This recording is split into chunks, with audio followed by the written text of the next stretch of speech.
you guys consider spider guard a fundamental, yes or no? No. Yeah. So that's how I think about it too. So there are principles in spider guard that are absolutely fundamental, but the actual activity of playing guard with your feet on the biceps may or may not be useful to you. I occasionally do it. I don't do it very often. For some people, obviously, that's their main guard.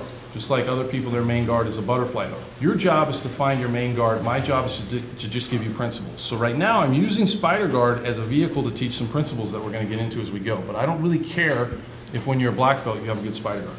I do want you to be familiar with it, but it may not be your game. But the principles behind why the game works, those are universal. So that's what we're looking for. And I'm just going to give you guys one pass because we're going to use it for our experiment. So he goes, and I'm here. Nice, Chris. So he's already got this part down.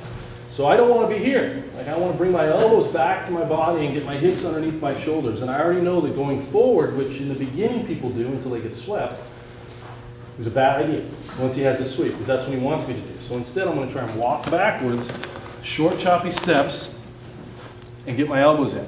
Okay, as close to my body as I can. Good posture, as close as you can. And then I'm going to move my body a little bit and tilt my elbow towards the top of his head to clear a hook. And ideally, I want this. Now, freeze here for a second. I want him like this, and I want to keep him like that while I come around. And what a lot of people do, just lay on your back, bring your knees to your chest, and don't do anything else, just stay there. This is what most beginners do when they go for a basic Toriano pass. All right, now you slam his feet to the mat. Here's the problem with that. So everybody sit like this.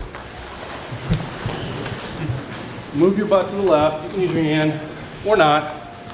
Scoot your hips back. Scoot your hips forward. I can move a bit, right?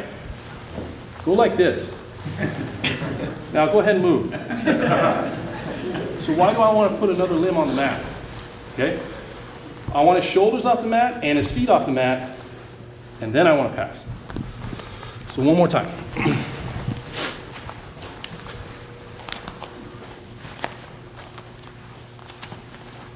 Watch what I do with my hands here.